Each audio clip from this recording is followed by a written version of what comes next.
Happy Sunday school, everyone. Happy Pentecost Sunday 2022. Now, of course, we all know what happened at Pentecost in the Christian myth. That is the day that Christ was crucified, dead in on Easter, and on Good Friday, and he appeared alive on Easter Sunday, and then he hung around. We're not sure what was going on because his disciples were meeting, and he only kind of showed up at a couple of events, or they said that he showed up at a couple of events. It really doesn't matter actually what exactly historically may have led to this whole story, because we could never actually know objectively what happens with anything in life. But anyway, he eventually, supposedly in front of people, finally disappears. Okay. And some accounts in the New Testament say that he ascended into heaven, and others are less clear about that. But then, and that's called the Ascension, and that they have a feast for the Ascension. Then there's this Pentecost thing, which happened 50 days after Easter. And his disciples all got together at Mary's house, at his mother's house. And you can imagine what's on their mind or anything else. They're kind of freaked, and they're being persecuted and things like that. And then according to the Gospel of Luke, and then, according to Acts, which might have been written by Luke, this strange event happened. As the disciples were getting together and reminiscing or something, a mighty wind blew into the room, and the Holy Spirit descended on all of them, and possums lit on their heads and bared their teeth. I'm kidding you. Okay. No, I'm not kidding you. And I posted a picture of a possum on my shoulder baring his teeth. It's a Pentecostal icon. Teeth in Hebrew is shin, and shin is fire, and shin is the fire of the Holy Spirit, and it descended on them, and they went, "Oh," and they started to talk in tongues, and whatever that might mean. But they all sort of could understand this wonderful true essence, the spirit of what the whole thing that they went through with their master all seemed to sink in, and they all got the big core spiritual message of what it was all about, and so profound was this exalted state of consciousness that they couldn't hold it in words. Okay, it's like when you take too much acid with your brother out in the desert. You stop talking, but you know exactly what each other is thinking, and the communication level is transdimensional in its profundity. So that's what I meant by the possum showing his teeth. I was only kidding you, but Shin is that number, and it adds to 300, which is the same number as the phrase Ruach Elohim, which means Spirit of God. So I was only half joking with you when I said the teeth, okay? Because the Spirit of God lit up the tops of their heads. Do you have anything to add to that, dear, about Pentecost before I go on with class? No, I was hit on the head with a rake yesterday. I don't know. She got hit on the head with a rake. She went into our shed yesterday to get her bike out, and a rake fell on her head. So,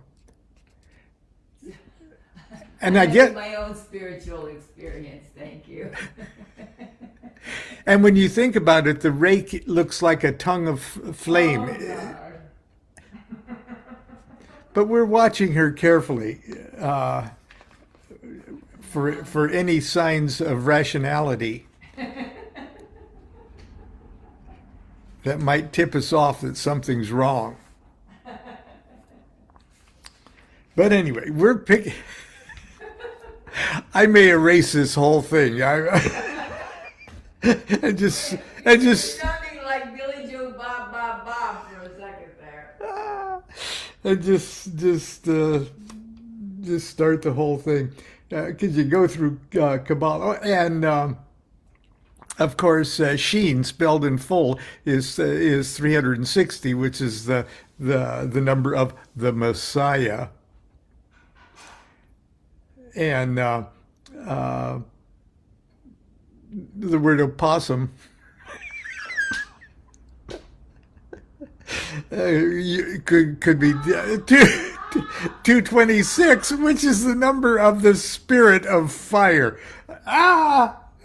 It's all too heavy. It's all connected, and it all means nothing. Okay. Let me return to Crowley's definition of magic, part 3. We're studying it at little phrase 20. Man can only attract and employ the forces for which he is really fitted. Illustration: you can't make a silk purse out of a sow's ear.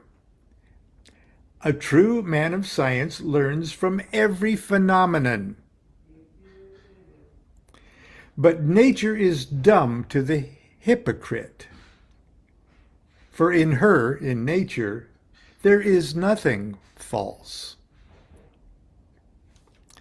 And there's a footnote here, which is as good as the text. There is no objection that the hypocrite himself is part of nature. He is endothermic, an endothermic product, divided against himself, with a tendency to break up.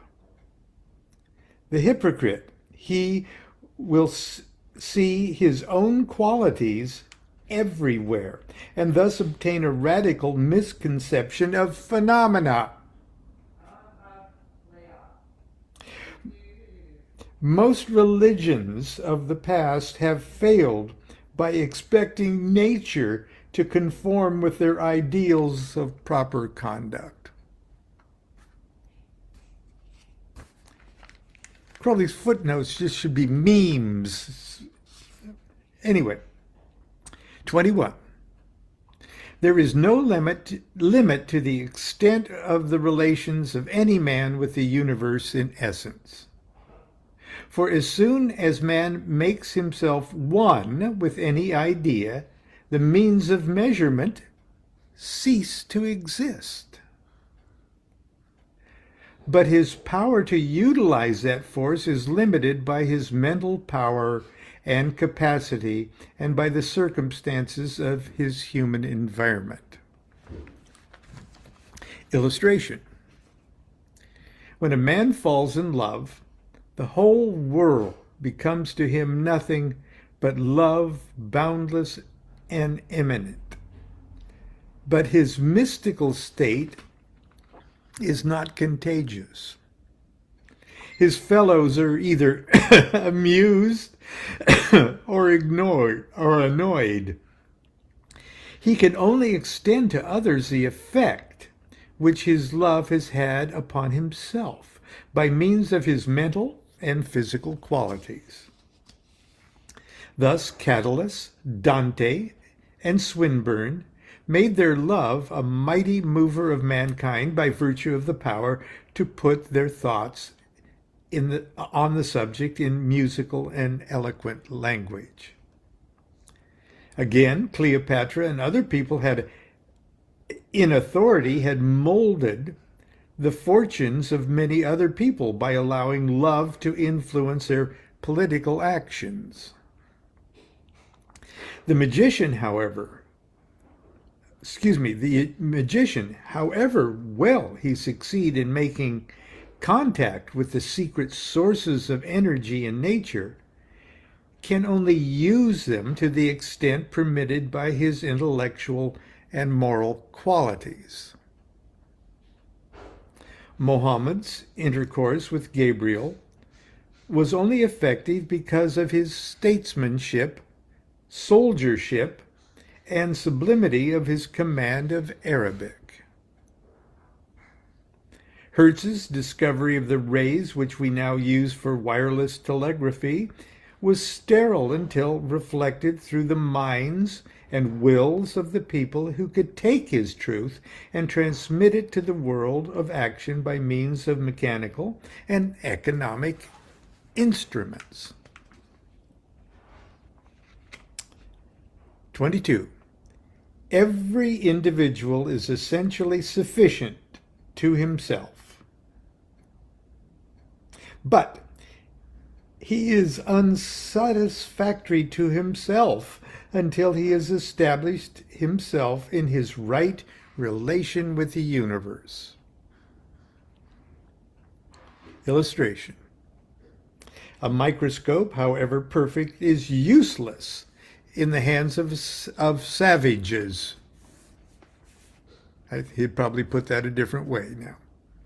A poet, however sublime, must impose himself upon his generation if he is to enjoy and even to understand himself, as theoretically should be the case.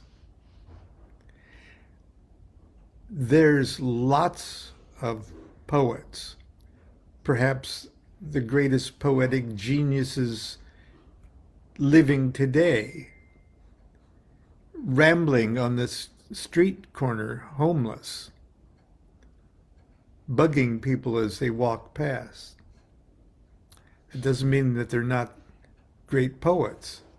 It means that they don't have the capability at the moment. They haven't arranged to give themselves they don't find themselves in a position to impose themselves upon the generation. That's my digression. And it sometimes helps to listen to them. Anyway, magic is the science of understanding oneself and one's conditions. It is the art of applying that understanding in action. Illustration.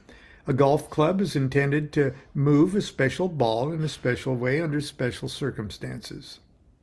A niblick should rarely be used on the tee, or a brassey under the bank of a bunker. But also the use of any club demands skill and experience. 24.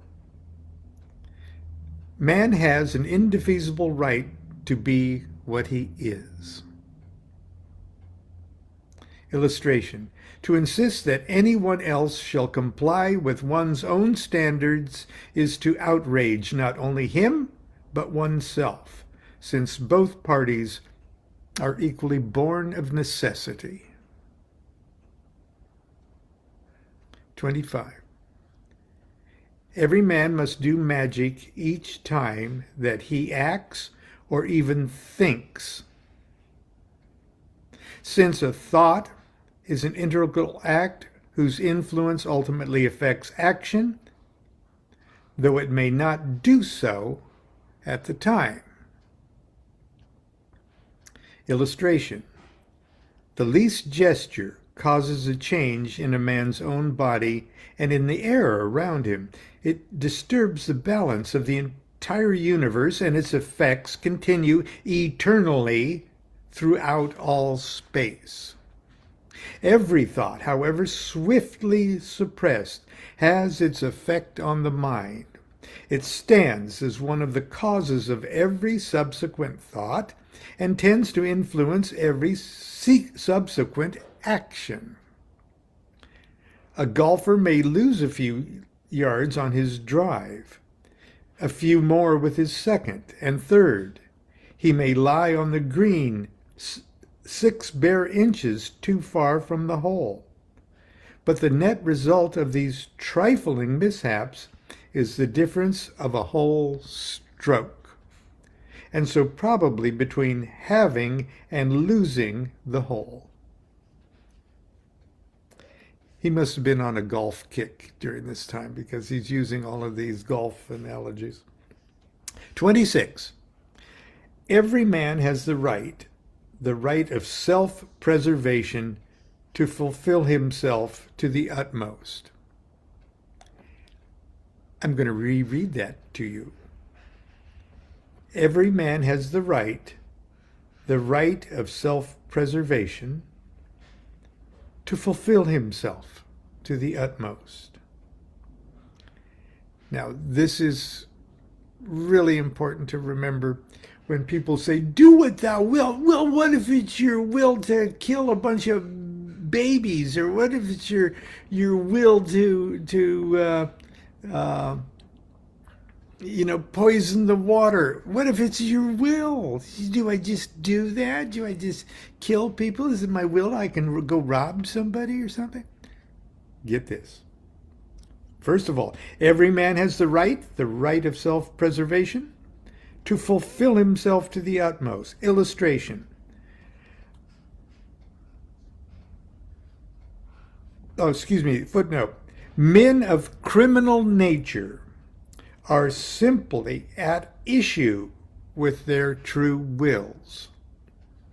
The murderer has the will to live, and his will to murder is a false will at variance with his true will, since he risks death at the hands of society by obeying his criminal impulse. Illustration. A function imperfectly performed injures not only itself, but everything associated with it. If the heart is afraid to beat for fear of disturbing the liver is starved for blood and avenges itself on the heart by upsetting digestion, which disorders respiration, on which cardiac welfare depends. 27. Every man should make Magick the keystone of his life. He should learn its laws and live by them. Illustration. The banker should discover the real meaning of his existence, the real motive which led him to choose that profession. He should understand banking as a necessary factor in the economic existence of mankind, instead of as merely a business whose objects are independent of the general welfare. He should learn to distinguish false values from real, and to act not in accidental fluctuations, but on considerations of essential importance. Such a banker will prove himself superior to others, because he will not be an individual limited by transitory things, but a force of nature, as impersonal, impartial, and eternal as gravitation, as patient and irresistible as the tides. His system will not be subject to panic any more than the law of inverse squares is disturbed by elections. He will not be anxious about his affairs because they will not be his, and for that reason he'll be able to direct them with the calm, clear-headed confidence of an onlooker, with intelligence unclouded by self-interest and power unimpaired by passion. 28. Every man has the right to fulfill his own will without being afraid that it may interfere with that of others. For if he is in his proper place, it is the fault of others if they interfere with him. Illustration. If a man like Napoleon were actually appointed by destiny to control Europe, he should not be blamed for exercising his rights. To oppose him would be an error. Anyone doing would have made a mistake as to his own destiny, except insofar as it might be necessary for him to learn the lessons of defeat. The sun moves in space without interference. The order of nature provides an orbit for each star. A clash proves that one or the other has strayed from its course. But as each man that keeps his true course, the more firmly he acts, the less likely are others to get in the way. His example will help them find their own paths and pursue them. Every man that becomes a magician helps others to do likewise. The more firmly and surely men move, and the more such action is accepted as the standard of morality, the less it will the less will conflict and confusion hamper humanity. I hope the above principles will demonstrate to all that their welfare, their very existence, is bound up in magic. And I trust they will understand not only the reasonableness, but the necessity of the fundamental truth which the means of which, giving to mankind, do what thou wilt shall be the whole of the law. I trust they will assert themselves as individually absolute, that they will grasp the fact that it is their right to assert themselves and to accomplish the task for which their nature fits them. Yea, more than this is their duty, and not only to themselves but to others, a duty founded upon universal necessity, and not to be shirked on account of any casual circumstances of the moment which may seem to put such conduct in the light of inconvenience or cruelty. I hope that the principles outlined above will help them to understand this book, its theory and practice, and prevent them from being deterred from its study by the more or less technical language in which it is written. And that's where we're going to leave that today. He finishes up a little bit more in this introduction to his 1929 Magick and Theory and Practice. But I hope you get it for yourself. Now, Magic in Theory and Practice was actually meant to be part of a huge volume of Magick that was supposed to be a single volume that you could put in a time capsule and shoot off into space, and it would encapsulate all of Magick. And that was called Book 4. And